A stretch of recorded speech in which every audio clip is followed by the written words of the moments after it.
Reconstrução de casas, escolas e hospitais depois de viver a pior tragédia climática do estado, o Rio Grande do Sul ainda enfrenta uma outra realidade no que diz respeito à saúde: a distribuição desigual e a falta de médicos. A média de profissionais está abaixo do nível recomendado pela Organização para a Cooperação e Desenvolvimento Econômico, a OCDE, mas no estado gaúcho, apenas 6,67% das regiões de saúde conseguiram superar essa marca. O desastre climático atinge mais fortemente algumas áreas e impacta a saúde de formas diferentes, destaca Alcindo Ferla, pesquisador e professor da Universidade Federal do Rio Grande do Sul. Muitas unidades de saúde no Rio Grande do Sul foram destruídas e, portanto, o lugar de trabalho de muitos profissionais de saúde, inclusive de muitos médicos, foi afetado. E, objetivamente, a gente não tinha uma formação adequada e faltou profissional de saúde. E o cenário de cobertura médica no estado ainda pode ficar pior, já que o Ministério da Educação pode negar 23 pedidos de abertura de novos cursos ou de aumento de vagas nas faculdades já existentes no estado, com base em uma mudança nos critérios de avaliação. Hoje, há 23 processos para abertura de novos cursos no Rio Grande do Sul tramitando no MEC, mas a tendência é que todos eles sejam rejeitados, considerando a mudança de critérios imposta pelo MEC a partir da portaria número 531 do ano passado. A portaria considera apenas o número de médicos por município e não as regiões de saúde, conceito muito mais amplo e abrangente, avaliação que descumpre a lei do mais médicos. A restrição tem um impacto grande na educação e na saúde, como explica o pesquisador. Primeiro porque ela revelou uma incapacidade grande do fluxo regulatório atual do MEC de entender como é que funciona o sistema de saúde brasileiro. Mas parece que ao MEC ainda sobra aquela expectativa de fazer uma regulação com base nos modelos pedagógicos e não entrar muito em certos conflitos de interesse, sejam eles corporativos, sejam eles da própria capacidade de compreensão. Para o pesquisador, se usarmos essa lógica regulatória, tanto na formação quanto do trabalho, a população que está nos outros 70% que englobam os municípios menores tem menos direito à saúde, o que para Alcindo Ferla, do ponto de vista ético, é uma atrocidade. Reportagem Lívia Brás. A Secretaria de Estado de Polícia Civil já identificou, por meio da Operação Curupira, 34 autores de incêndios criminosos praticados no estado do Rio de Janeiro. Destes, 9 já foram indiciados. As equipes aguardam os laudos periciais para formalizar o indiciamento dos demais. 5 pessoas foram presas. A Operação Curupira foi uma resposta da Polícia Civil no combate às ações incendiárias criminosas que atingiram diversos parques do estado. Também participaram do Gabinete de Gestão de Crise do Governo do Estado, a Secretaria Estadual do Ambiente, a CIAS e o Instituto Estadual do Ambiente, o INEA.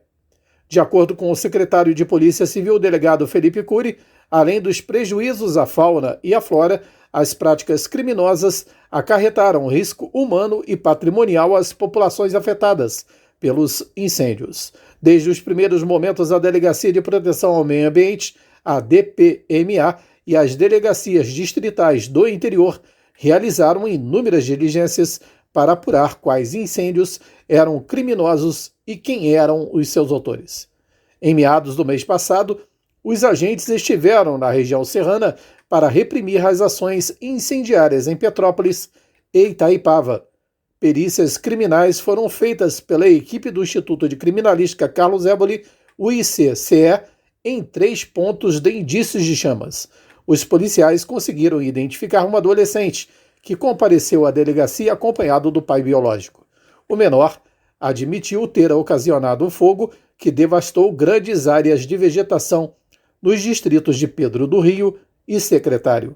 Também houve diligências oitiva de testemunhas e análise de imagens de câmera de segurança na região da Vila Inglesa, também em Petrópolis, e no Parque Nacional da Serra da Tiririca, em Niterói. As diligências da Operação Curupira continuam. Da Global Serviços Comerciais, Gilvan Costa. Estão abertas até 7 de outubro as inscrições para o Hackathon de Combate à Desinformação Climática, voltado para estudantes do 8º e 9º ano do ensino fundamental e do ensino médio de escolas públicas de todo o Brasil. Trata-se de uma competição na área de programação e tecnologia para desenvolver soluções inovadoras para problemas enfrentados pela sociedade. Neste caso, o combate às fake news sobre mudanças do clima. O evento será dividido em 2 etapas. Na fase inicial, online, as equipes devem elaborar um plano de ação propondo soluções criativas para combater a desinformação climática por meio de mídias sociais. Cada região do país terá uma equipe selecionada para participar da fase presencial em Brasília, em novembro. O Hackathon faz parte da Semana Nacional de Ciência e Tecnologia 2024. Para mais informações, é só acessar semanact.mcti.gov.br. Da agência Rádio Gov em Brasília, Natália Kozlik. Sobradinho Restaurante Grill e Pizza. Há mais de 20 anos na Avenida Alberto Braune 98, centro de Nova Friburgo. Refeições deliciosas de segunda a sábado, com atendimento especial para empresas. Destaques: prato executivo com guaravita grátis e self-service com churrasco. No fim do dia, pizzas artesanais com massa de aipim. Pagamento por cartões ou Pix. Peça pelo WhatsApp 22 997 652 003. Sobradinho Restaurante Grill e Pizza. Tradição e sabor no seu dia. A preferência por um posicionamento político mais à direita prevalece entre os eleitores brasileiros que se identificam com alguma ala política. É o que revela uma pesquisa feita pelo Data Senado em parceria com a Nexus, a área de pesquisa e inteligência de dados da FSB Holding. De acordo com o levantamento, 29% dos entrevistados dizem que se identificam com a direita, já 15% se denominam de esquerda, enquanto 11% dizem ser de centro. Por outro lado, 40% dos eleitores não se identificam com nenhum posicionamento político. Na avaliação do analista do Data Senado, José Henrique Varanda, os dados apontam que, em uma análise mais ampla, o Brasil não conta com uma polarização entre os posicionamentos políticos mais comuns. Uma parte relevante da população ou não é tão politizada ou não enxerga exatamente essas caixinhas que se fala mais, né? Direita, esquerda e centro. Talvez tenha uma vinculação mais direta com os próprios políticos ou com alguns partidos históricos. Se a gente colocar ainda as pessoas de centro como também um pouco menos polarizadas, incluir nesse bojo das pessoas que são mais agnósticas e juntando com as que não souberam ou preferiram não responder, a gente chega num patamar de 57% da população. Ainda de acordo com o estudo, a falta de preferência por algum posicionamento político é mais comum entre os eleitores com renda de até 2 salários mínimos,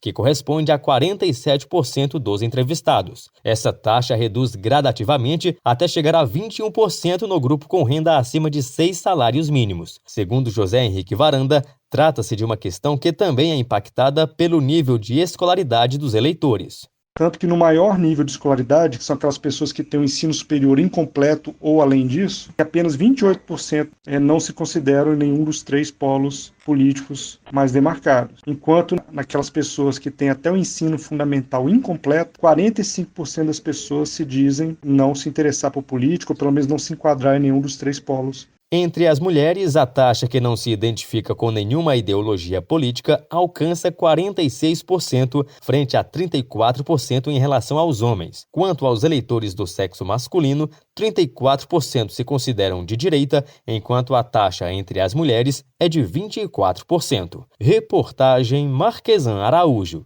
A balança comercial fluminense acumulou um superávit de 12 bilhões e 900 milhões de dólares de janeiro a agosto deste ano. Nesse período, a corrente comercial, que é a soma das importações e exportações do estado do Rio, atingiu 49 bilhões 300 milhões de dólares, o maior volume da série histórica, registrando um crescimento de 5,6% na comparação com o mesmo período do ano passado. Os dados são do Comex Stat, Sistema de Consultas e Extração de Dados do Comércio Exterior Brasileiro, do Ministério do Desenvolvimento, Indústria, Comércio e Serviços. Nos 8 primeiros meses do ano, o estado do Rio respondeu por 14,13% das exportações e 10,5% das importações nacionais, mantendo o segundo lugar no ranking das exportações e a terceira posição nas importações do país. O principal parceiro comercial do Rio de Janeiro neste período foi a China, com uma corrente comercial de 12 bilhões e meio de dólares, seguida dos Estados Unidos, 10 bilhões 700 milhões de dólares. Outros parceiros comerciais importantes do Rio foram a Espanha, Chile, Índia, Arábia Saudita. Da Global Serviços Comerciais, Gilvan Costa.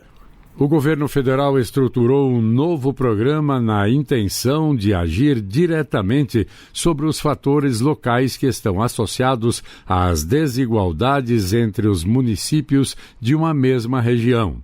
O Cidades Intermediadoras para o Desenvolvimento Regional tem o intuito de diminuir a pressão das metrópoles e capitais brasileiras, promovendo a ativação em rede das cidades que se conectam no território como intermediadoras de bens e serviços públicos. No âmbito do Ministério da Integração e do Desenvolvimento Regional, o programa vai estabelecer vetores de desenvolvimento em nível subregional. Com isso, ampliará o acesso à oportunidade de trabalho e renda, irá difundir bens e serviços públicos e aprimorar infraestruturas econômicas e urbanas por meio da articulação de políticas setoriais federais que serão coordenadas pela União e demais entes federativos. Da Agência Rádio Gov em Brasília, Vladimir Filipim. Reúna os amigos e a família e vá ao Bona Pizza. O funcionamento é de segunda a segunda até às 10 da noite. Localizado na praça de alimentação do Friburgo Shopping, o Bona Pizza oferece pizzas doces e salgadas, lanches rápidos, sucos e refrigerantes. Bona Pizza do Shopping da Praça. Telefone com WhatsApp 2523 3025. 2523 3025.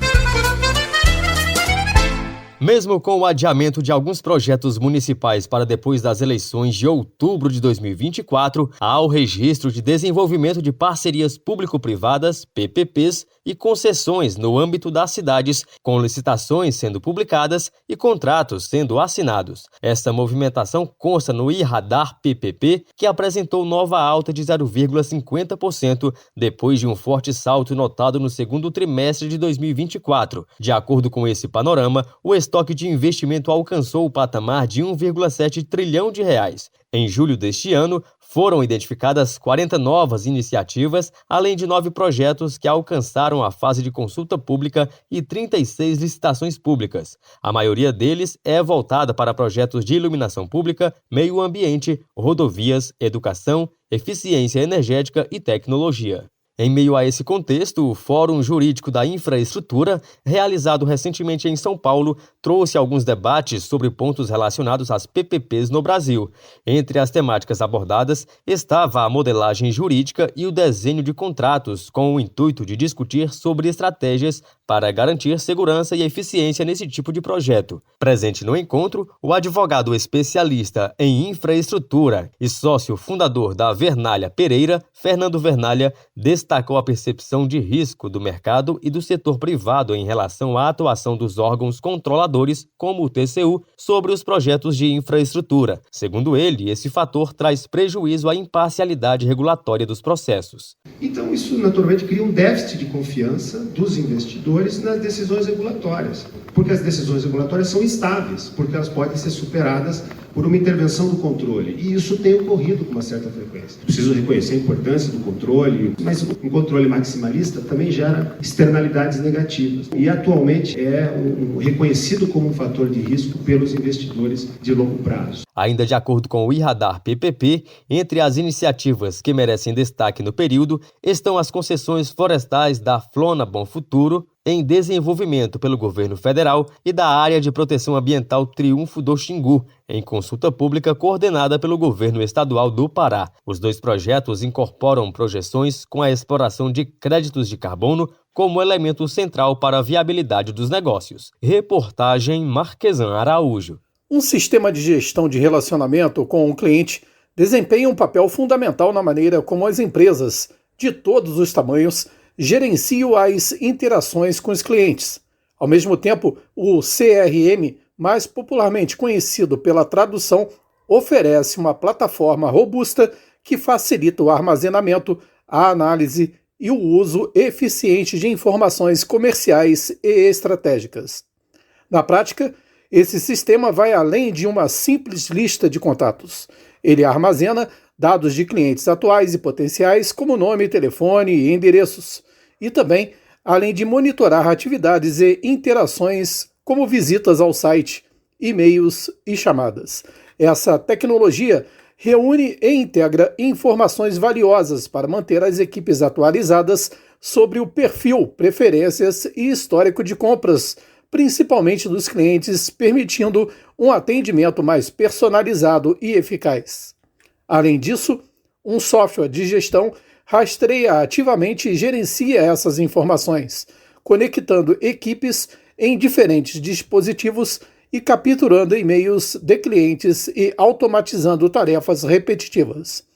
Essas funcionalidades aumentam a eficiência no acompanhamento dos contatos e permitem que as empresas adaptem e expandam o sistema conforme o crescimento do negócio.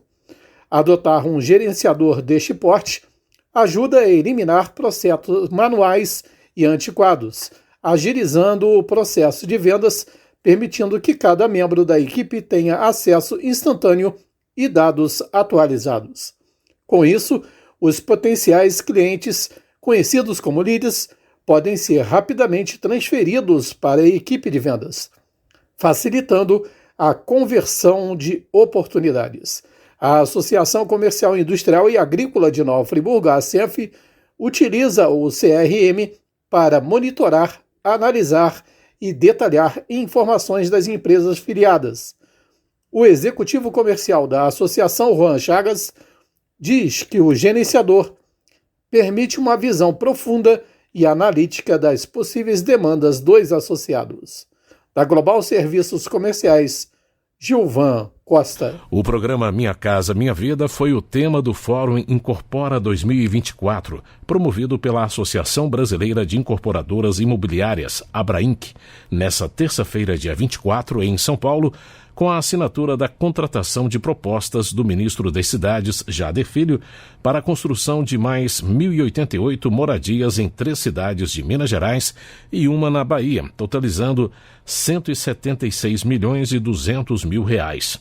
O Minha Casa Minha Vida é responsável por mais da metade dos lançamentos imobiliários do país no último trimestre, com 53% das construções em andamento, o que, segundo o ministro, demonstra a grandiosidade do projeto habitacional do governo. De acordo com o ministro, o governo quer chegar nos próximos dias a 1 milhão de casas contratadas nos vários tipos de financiamento. Da agência Rádio Gov em Brasília, José Carlos Andrade. Essa é a hora, não tem tempo a perder. Com os cursos de conclusão acelerada da Faculdade UniBF, agora vai. Graduação a partir de 1 ano e meio e pós-graduação a partir de 4 meses. São mais de 1.200 cursos de ensino à distância, para dar a virada que a sua carreira precisa. E o melhor, parcelas que cabem no seu bolso. UniBF é para quem não tem tempo a perder. Acelera, agora vai. Informação UniBF 22 99951 0907.